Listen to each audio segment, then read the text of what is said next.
ಇನ್ನೊಂದು ಆದಿವಾಸಿ ಸಮುದಾಯದ ಜನರನ್ನ ಒಂದುಗೂಡಿಸಿ ಅವರನ್ನ ಒಗ್ಗೂಡಿಸುವಲ್ಲಿ ಪ್ರಮುಖ ಪಾತ್ರವನ್ನು ವಹಿಸಿದ್ದನ್ನು ನಾವು ನೋಡ್ತಾ ಹೋಗ್ತೀವಿ. ಮೂಲತಃವಾಗಿ ಅವರು ರಾಂಚಿಯ ಒಂದು ಸಮೀಪ ಇರುವಂತಹ ಹುಳಿಹಾಟು ಎನ್ನುವಂತ ಗ್ರಾಮದಲ್ಲಿ ಅವರ ಜನನವಾಯಿತು. ಸುಗಾನ್ ಮುಂಡಾ ಮತ್ತು ಗರ್ಮಿ ಹಾತು ಎನ್ನುವಂತ ತಂದೆ ತಾಯಿಗಳ ಉದರದಲ್ಲಿ ಅವರು ಜನಿಸಿದ್ರು. ಒಂದು ಅವ್ರ ಬಗ್ಗೆ ಹೇಳಬೇಕಾದಂತ ವಿಶೇಷ ಏನಂದ್ರೆ ಬದುಕಿದ್ದು ಕೇವಲ 25 ವರ್ಷ ಮಾತ್ರ.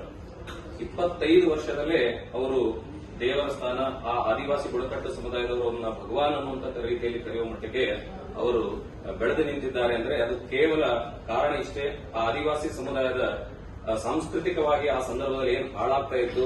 ಯಾಕಂದ್ರೆ ಸಾಮಾನ್ಯವಾಗಿ ಈ ಅರಣ್ಯ ಪ್ರದೇಶದಲ್ಲಿ ಬೆಟ್ಟಗುಡ್ಡಗಳಲ್ಲಿ ವಾಸವಾಗಿದ್ದು ಅರಣ್ಯದ ಉತ್ಪನ್ನಗಳನ್ನೇ ಮಾರಾಟ ಮಾಡಿ ತಮ್ಮ ಉಪಜೀವನವನ್ನು ನಡೆಸಿಕೊಂಡು ಹೋಗ್ತಾ ಇದ್ರು. ಆ ಸಂದರ್ಭದಲ್ಲಿ ಬ್ರಿಟಿಷರ ಆಳ್ವಿಕೆಯ ಪರಿಣಾಮವಾಗಿ ಒಂದಿಷ್ಟು ಕಾಯ್ದೆ ಕಾನೂನುಗಳ ಜಾರಿಗೆ ಬಂದು ಅವರು ಸ್ವತಂತ್ರವಾಗಿ ಅರಣ್ಯಗಳಲ್ಲಿ ಓಡಾಡಿಕೊಂಡು ತಮ್ಮ ಏನು ಬುಡಕಟ್ಟು ವೃತ್ತಿಗಳಿದ್ದವು ಅವುಗಳನ್ನ ಮಾಡಿಕೊಂಡು ಬದುಕುವಂತ ದುಸ್ಥಿತಿ ಪರಿಣಾಮ ಅವರಿಗೆ ಬಂದಿತ್ತು.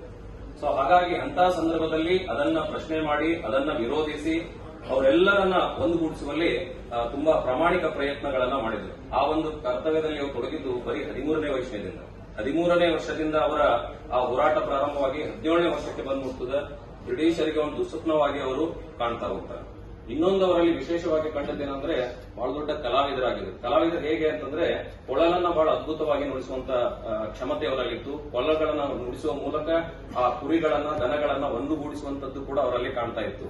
ಸೊ ಇಂಥ ಎಲ್ಲಾ ವಿಶೇಷತೆಗಳನ್ನ ಕೂಡಿರುವುದರಿಂದ ಅವರನ್ನ ಧರ್ತಿ ಆಬಾ ಅಂತೇಳಿ ಅಲ್ಲಿನ ಬುಡಕಟ್ಟು ಸಮುದಾಯದವರು ಕರೀತಾ ಇದ್ರು. ಧರ್ತಿ ಆಬಾ ಅಂದ್ರೆ ಧರ್ತಿ ಅಂದ್ರೆ ಭೂಮಿ, ಆಬಾ ಅಂದ್ರೆ ತಂದೆ ಅನ್ನುವಂತ ಅರ್ಥ, ಅಂದ್ರೆ ಭೂಮಿಯ ತಂದೆ ಅನ್ನುವಂತ ಅರ್ಥ ಇದು. ಸೊ ಹಾಗಾಗಿ ಅವರನ್ನ ಧರ್ತಿ ಆಬಾ ಅನ್ನುವಂತ ಹೆಸರಿನಲ್ಲಿ ಆ ಬುಡಕಟ್ಟು ಸಮುದಾಯದವರನ್ನ ಒಂದು ದೇವತಾ ಸ್ಥಾನದಲ್ಲಿಟ್ಟು ಅವರನ್ನ ಪೂಜಿಸುವಂತ ಕೆಲಸಗಳನ್ನ ಅಲ್ಲಿ ಮಾಡ್ತಾ ಇದ್ರು. ಆದರೆ ದುರಾದೃಷ್ಟವಶಾತ್ ಏನಾಯ್ತಂದ್ರೆ 1899ರಲ್ಲಿ ಅವರು ಚಳವಳಿಯನ್ನ ಬಹಳ ಅದ್ದೂರಿಯಾಗಿ ರೂಪಿಸಿಕೊಂಡು ಒಂದು ಗೆರಿಲ್ಲಾ ಯುದ್ಧ ತಂತ್ರದಲ್ಲಿ ತನ್ನ ಸಮುದಾಯದವರನ್ನ ಒಂದುಗೂಡಿಸಿ ಬ್ರಿಟಿಷರ ವಿರುದ್ಧ ಹೋರಾಟಗಳನ್ನು ಮಾಡುವಂತಹ ಸಂದರ್ಭದಲ್ಲಿ ಅವರು ಬ್ರಿಟಿಷರಿಗೆ ಏನಾಗುತ್ತಾರೆ ಅಂದ್ರೆ ಸೆರೆಯಾಗಿರ್ತಾರೆ.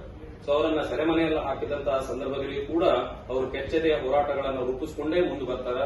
ಆದರೆ ಅವರಿಗೆ ಅವರ ಆರೋಗ್ಯ ಒಂದು ಸಾಥನ್ನ ಕೊಡದೇ ಇರುವಂತ ಕಾರಣದಲ್ಲಿ ಅವರು ಸೆರೆಯಲ್ಲೇ ಅನಾರೋಗ್ಯದ ಕಾರಣ ಬರೀ 25ನೇ ವರ್ಷದಲ್ಲಿ ತಮ್ಮ ಅಸುನೀಗ್ತಾರವರು. ಸೊ ನಮ್ಮೆಲ್ಲರಿಂದ ದೂರ ಆಗ್ಬಿಡ್ತಾರೆ.